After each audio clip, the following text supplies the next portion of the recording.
Ok, shalom, shalom. Aujourd'hui, nous allons partager sur un sujet. Donc, le sujet, ça va concerner le Saint-Esprit. Donc, le sujet, ça va être comment reconnaître si nous sommes plus guidés par le Saint-Esprit. Donc, comment reconnaître que si nous sommes plus conduits par le Saint-Esprit. Donc, comment reconnaître si nous ne sommes plus guidés par le Saint-Esprit. Il est très important de réaliser que euh, un chrétien, que ce soit un frère, une sœur, un pasteur, un diacre, voilà. Euh, un chrétien en général ou un disciple de Jésus-Christ n'est conduit que par le Saint-Esprit. Et c'est le Saint-Esprit qui conduit, qui guide, qui oriente l'épouse de Christ qui est notre que nous. Hein. Donc nous, le peuple, ceux et celles qui ont choisi de suivre Jésus-Christ, ceux et celles qui ont choisi de marcher en conformité à la parole de Dieu, qui ont choisi de suivre les traces du Maître qui est notre queue, Jésus-Christ. Et ceux-là sont toujours conduits par le Saint-Esprit. Parce que Jésus-Christ nous demande euh, d'attendre, hein, comme il disait aux disciples, d'attendre le Consolateur. Et quand il sera venu, lui, maintenant, il nous conduira, nous guidera, il nous rappellera la parole de Dieu. Donc, un chrétien, une chrétienne, hein, est toujours conduit, hein, le chrétien ou la chrétienne est toujours conduit par le Saint-Esprit. Donc, cela implique les autorités donc spirituelles, ça peut être un pasteur, un diacre, une diaconèse, un docteur, voilà, un prophète, voilà. Tous ceux et celles qui travaillent pour le Seigneur. Maintenant, comment reconnaître? Parce que c'est vrai que c'est subtil. Souvent, on a tendance à poser des actes sans se rendre compte que c'est la chair qui prend dessus et non le Saint-Esprit. Alors, pour cela, nous allons prendre plusieurs versets juste pour essayer d'échanger autour de ça. Et pour cela, nous allons prendre euh, Galates 5, verset 16. Je vais lire. Je dis donc, marchez selon l'esprit et vous n'accomplirez pas les désirs de la chair. Donc ici, on nous fait comprendre que il y a la chair, il y a l'esprit. Donc, le Seigneur nous demande à nous de marcher selon l'esprit. Et un chrétien ou une chrétienne marche toujours selon l'esprit et non selon la chair. Quand la chair a le dessus sur notre vie, cela peut indiquer que nous avons perdu la direction du Saint-Esprit. Nous devons faire attention sur ça. Si la chair ou les émotions de la chair commencent à prendre le dessus sur notre vie, et coordonnent notre vie, orientent nos pensées, orientent nos sentiments, si la chair, hein, à ce moment-là, c'est l'indicateur qui montre que nous avons perdu la direction, hein, du Saint-Esprit. Donc c'est comme ce Saint-Esprit qui nous guide. Donc à ce moment-là, nous avons pris la décision de ne plus écouter le Saint-Esprit. Je prends un cas simple. Un frère ne me salue plus, par exemple. Je m'emporte, je m'énerve, je commence à faire des enseignements sur lui pour dire voilà, il y a des frères qui ne saluent plus les gens. Au lieu de l'appeler, rechercher la paix, puisque le Saint-Esprit recherche la paix, pour parler qu'est-ce qui se passe, est-ce que tu es malade, est-ce que voilà, est-ce que je t'ai offensé, est-ce que voilà. Mais on fait des positions ou même on commence à mal parler aux frères. Donc là, c'est la chair, ce sont les émotions qui me poussent moi d'agir ainsi.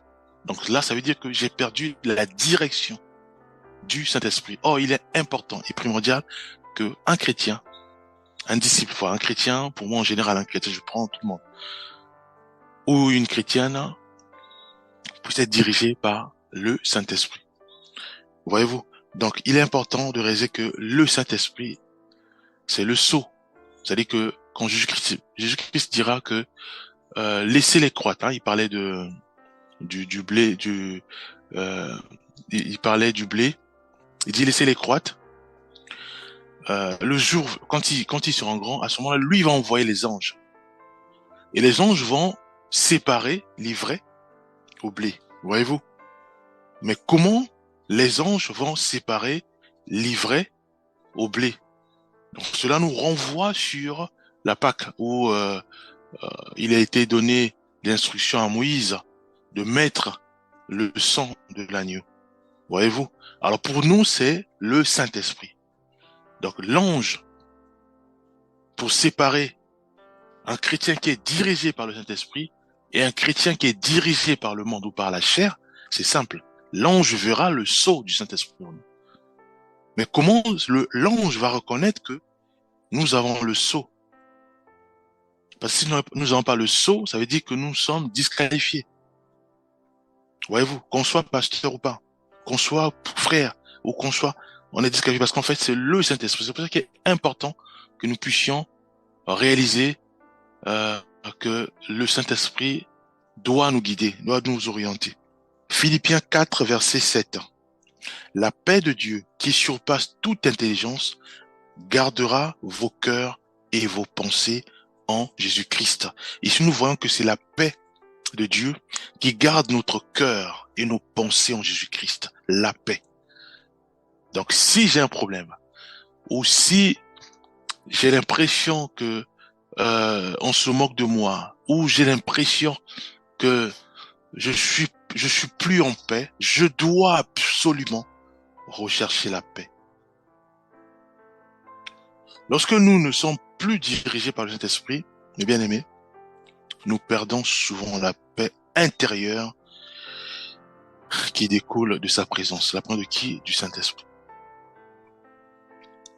La Bible nous dit que la paix de Dieu surpasse toute intelligence, gardera nos cœurs et nos pensées. Et nous savons tous que la chair passe par le cœur, la chair passe par nos pensées pour bloquer la direction du Saint-Esprit. On me bouscule, automatiquement, je réagis aussitôt. C'est le cœur ou les pensées qui ont activé mes émotions de manière à réagir aussitôt. Et là, je ne suis plus conduit par cet esprit. Voyez-vous? Or, il est important que nous puissions nous laisser façonner par le Saint-Esprit, nous laisser conduire par le Saint-Esprit, nous laisser être orientés par le Saint-Esprit. J'insulte, là, automatiquement, je suis plus conduit par cet esprit. Je m'emporte, je suis plus conduit par cet esprit. Je réagis à chaud, je suis plus conduit par cet esprit. Voyez-vous, le Saint-Esprit va nous pousser à retrouver, à rechercher la paix.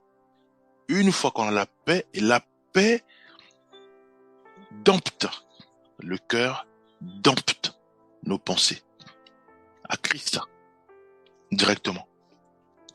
Voyez-nous. Donc si aujourd'hui on me vole et que je veux faire vengeance, je ne suis plus conduit par cet esprit. Je donne pas la dîme et que on me lève, on m'affiche ou bien on m'expose publiquement sans pourtant faire le démarche que le Seigneur dit que non, voilà, si un frère a péché, viens, voilà, parle-lui d'abord tout seul.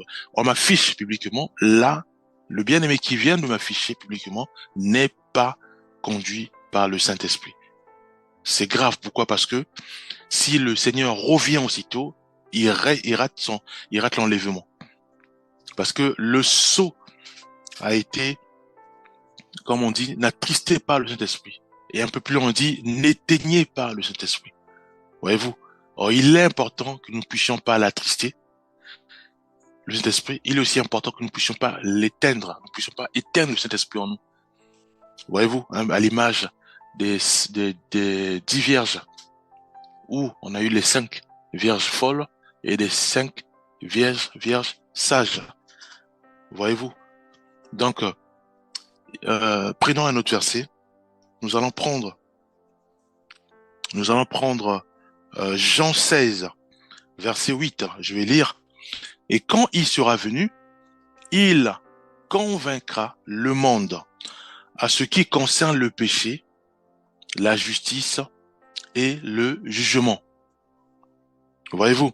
Alors, si nous ne respectons plus la conviction de l'Esprit Saint concernant le péché, nous devrions nous interroger sur notre relation avec lui. Je prends l'exemple qui est très simple. Parce que j'ai pris une position de dirigeant, parce que je suis conducteur, ou je suis responsable d'équipe ou directeur d'une entreprise ou même un pasteur, hein, parce que c'est aussi des positions d'autorité. À ce moment-là, je me crois tout permis. Je peux parler mal de toi ou t'insulter ou même parler durement, hein, te parler durement ou m'emporter quand tu viens ou même te stopper si tu me parles avec moi. Quand tu dis non, non, arrête d'abord. C'est que je pose des actes qui n'attisent pas la paix, mais qui poussent l'autre soit ou les actes qui offensent l'autre. Parce que bon, je suis l'autorité. Là, ça veut dire que j'ai perdu la direction du Saint-Esprit sur le fait que le Saint-Esprit me convainc aussi à moi que je suis dans le péché. Je suis sur un chemin qui m'emmène dans le péché. Voyez-vous? Donc, je bloque ou j'obscurcis la direction, le guide même, donc la direction du Saint-Esprit en moi. J'obscurcis le travail du Saint-Esprit dans ma vie qui consiste simplement à m'orienter, à me guider, à me dire, mon frère, ma sœur, là, tu traverses, tu dépasses la ligne rouge du péché. Tu dois t'humilier, demander pardon à ce frère ou à cette sœur que tu as offensé par tes paroles ou même par ta façon de diriger. Tu offenses les autres. Voyez-vous, à ce moment-là, nous devons saisir que le Saint-Esprit vient de nous parler, nous devons nous aussi nous humilier. Faut pas dire voilà non mais je suis comme directeur, je peux pas m'humilier auprès de ceux que je dirige. Là, je ne suis plus conduit par le Saint-Esprit. Si le Saint-Esprit me convainc, me dit que voilà l'acte que tu as posé a offensé un frère, a offensé une sœur, je dois venir auprès. Comme a fait David avec Nathan, quand il disait que voilà que je reconnais que j'ai péché, que Dieu me pardonne. Voyez-vous, c'est aussi simple. Dieu, il voit le cœur. Il voit que ce frère, bien qu'il est pasteur, cette sœur, bien qu'elle dirige, elle peut être diaconèse, voilà, elle dirige, voilà. Elle a compris le langage du Saint-Esprit, elle s'est humiliée et maintenant, elle entreprend ce qu'on appelle le démarche de la réparation. C'est-à-dire qu'elle va s'humilier auprès de ce frère ou auprès de la sœur qu'elle a offensé. Voyez-vous, à ce moment-là, c'est Dieu qui juge, c'est Dieu qui voit, et c'est Dieu qui agrée, et c'est Dieu qui valide. Alors si moi je me dis non, non, non, je suis comme pasteur, je ne peux pas m'humilier auprès de la sœur, elle va dire quoi? Elle va dire que moi je pêche. Là, je ne suis plus conduit par le Saint-Esprit, et là c'est grave. C'est un danger, pourquoi? Parce que si le Seigneur revient, je rate l'enlèvement. C'est pour ça que dans la parole de Dieu, il est dit que voilà, euh, c'est pas ceux qui disent c'est le Seigneur qui rentreront. C'est celui-là ou cela ou celle-là, celui-là ou celle-là qui fait la volonté de Dieu.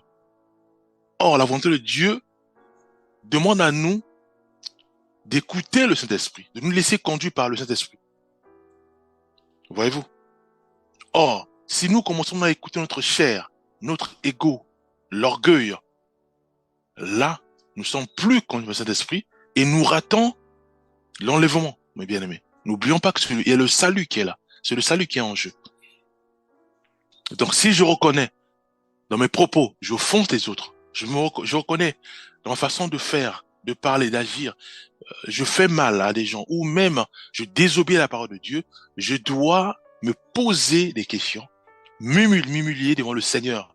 Je dis, Seigneur, j'ai péché contre toi, j'ai péché contre mon frère, pardonne-moi. Et à ce moment-là, je dois reparer, je dois me déplacer et aller vers cette sœur, vers ce frère, demander pardon. Pourquoi je le fais?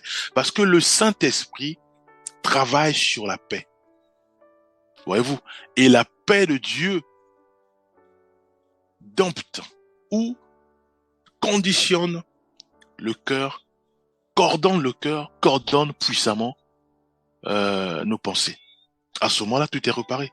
Le frère va être restauré, la sœur va être restaurée. Pourquoi? Parce que si moi, je m'emporte souvent, ou je pose des actes sans me rendre compte, j'offense l'autre, mais l'autre, il va repartir dans l'alcool. Il va dire, mais attends, mais lui, c'est le dirigeant. il parle comme ça, ou il insulte, ou il fait des choses qui n'honorent pas le Seigneur, mais à quoi bon venir prier? Puisque eux-mêmes, les dirigeants, ils font pareil. Donc, attends, mais repartons pour nous à la prostitution, repartons pour nous à la drogue, repartons pour nous dans l'alcool, dans le banditisme. Alors c'est grave. Pourquoi c'est grave? Parce que les âmes qui repartent vers le monde, c'est les âmes de Dieu. Voilà nous. Si c'est mon cas, mais moi j'ai pas le pouvoir de créer une âme. C'est les âmes de Dieu. Mais moi, je vais rendre des comptes au Seigneur. Et c'est grave. Parce que il y a une fête au ciel quand une âme vient au Seigneur. Bon, moi, je fais tout dans ma désobéissance parce que je veux pas écouter le Saint-Esprit. Je veux pas me laisser orienter par le Saint-Esprit. Je veux pas écouter les autres. Je me dis, non, non, non, je suis autorité. Je fais ce que je veux. Mais les âmes repartent dans le monde. Mais je vais rendre des comptes au Seigneur pour ces âmes-là, mes bien-aimés. Et ça, c'est danger. C'est pour ça qu'il est important de demander au Seigneur, est-ce que je suis toujours sur le bon chemin? Est-ce que est-ce que je te fais plaisir? Est-ce que je marche réellement selon l'orientation du Saint-Esprit? Est-ce que je fais plaisir au Saint-Esprit? Prenons comme Galates 5, verset 22, que nous aimons bien aussi. Mais le fruit de l'Esprit, c'est l'amour, la joie, la paix, la patience, la bonté, la bénignité, la fidélité, la douceur, la tempérance. La loi n'est pas contre ces choses. Alors, si moi, dans mes actions, je ne prends pas pour socle tout ce que j'ai dit, donc l'amour, la joie, la paix, ça veut dire que je suis plus conduit par le Saint-Esprit. Vous voyez, la paix revient dans les fruits de l'Esprit. Parce que la paix rassemble. La paix guérit les cœurs. La paix guérit les pensées. Alors, si moi, j'attise par la paix, mais bien aimé, je ne suis plus conduit par le Saint-Esprit. Je n'utilise pas le socle de la paix, je ne suis pas conduit par le Saint-Esprit. L'amour rassemble. L'amour pardonne tout. L'amour excuse tout. Alors, si moi, dans mes propos, dans mes actions, je n'utilise pas l'amour comme socle, bien aimé, je ne suis plus conduit par le Saint-Esprit, mes bien aimés. Comprenez-nous? Là, je commence maintenant à utiliser, sans le savoir, de façon automatique, puisque je suis plus conduit par le Saint-Esprit, automatiquement, je suis conduit par le diable, par l'esprit du diable. Et qu'est-ce que veut le diable? La Bible dit que le diable vient pour détruire. Voyez-vous, nous connaissons la suite. Il vient pour détruire. Or, ma parole détruit. Je dis des choses blessantes. Je détruis, mes bien-aimés. Là, je suis conduit par le diable, mes bien-aimés. Conduit par le diable, puisque j'ai en moi les composants du diable Satan. Insulte, parle durement, l'emportement, l'orgueil. Voyez-vous? Mais c'est grave, parce que je blesse les âmes du Seigneur que Dieu envoie. C'est Dieu qui envoie les âmes vers toi. Ça peut être à l'église, ça peut être dans un groupe, ça peut être entre amis. Ça peut aussi être comme un directeur où, voilà, les bien-aimés viennent pour travailler avec toi. Voilà, nous. Donc, prenons un autre verset.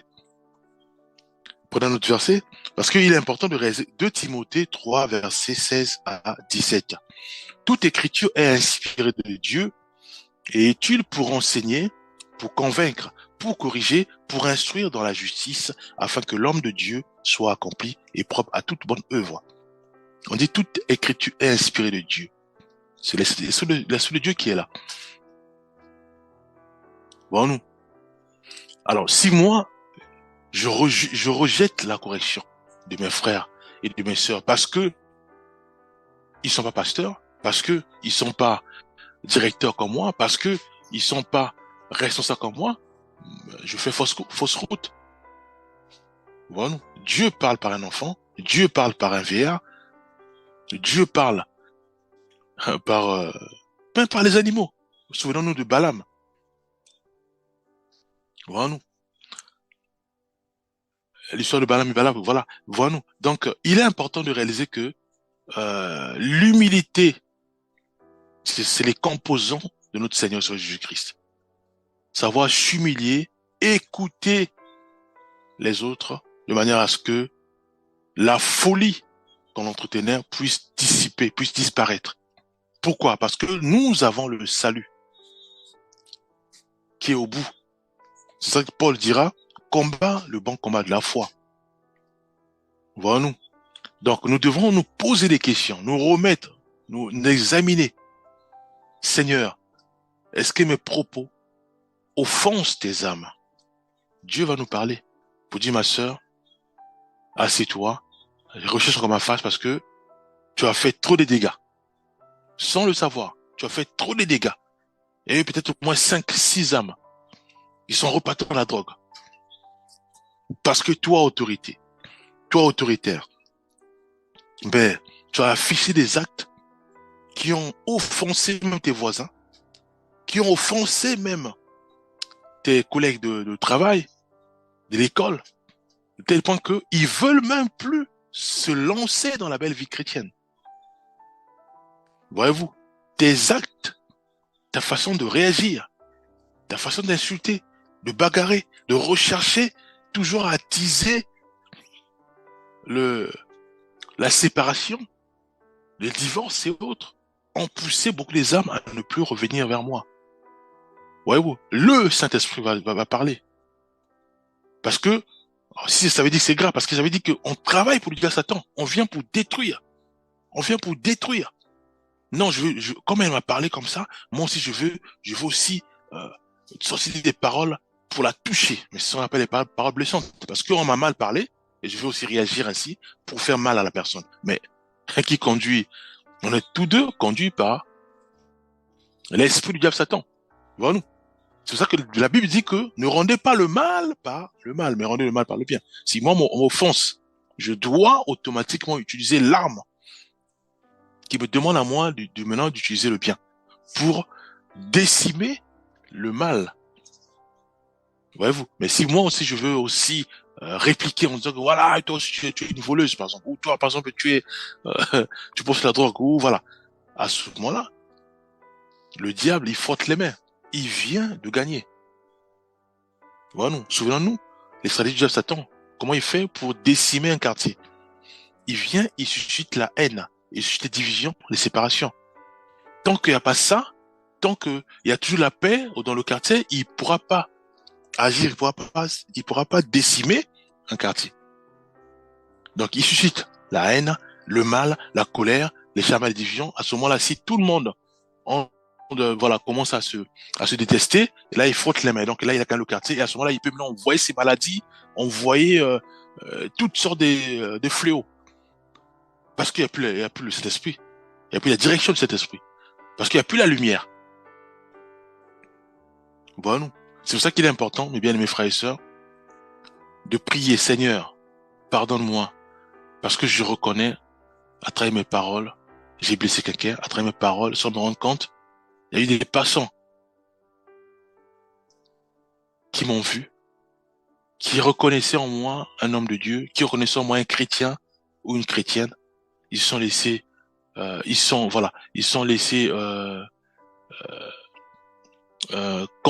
ils se sont laissés être orientés par le diable, puisque en fait ils se sont vus en moi un chrétien, voilà, désobéissant. Automatiquement ils sont repartis dans l'alcool, dans la cigarette. Voilà, vous demandons pardon, Seigneur, pardonne-nous parce que voilà, Seigneur, pardonne-moi parce que j'ai agi selon ma chair, selon mes émotions, selon mon cœur, selon ma façon de voir, selon ma philosophie, et non selon le Saint-Esprit, lui qui marche sur l'amour, lui qui marche par la paix, lui qui marche par la bonté,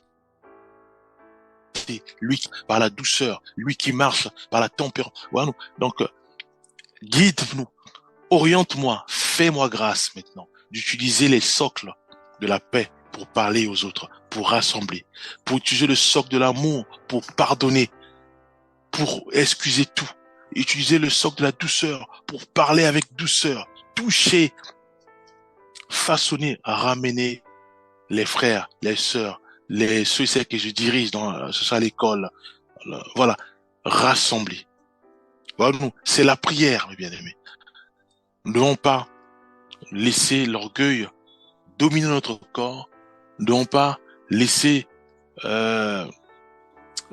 l'ego dominer sur nous, ça sert à rien, bien aimé, parce que on va dans la perdition et nous, sans le savoir, nous travaillons maintenant pour le diable Satan, voilà, pour afficher l'orgueil, on enseigne l'orgueil maintenant.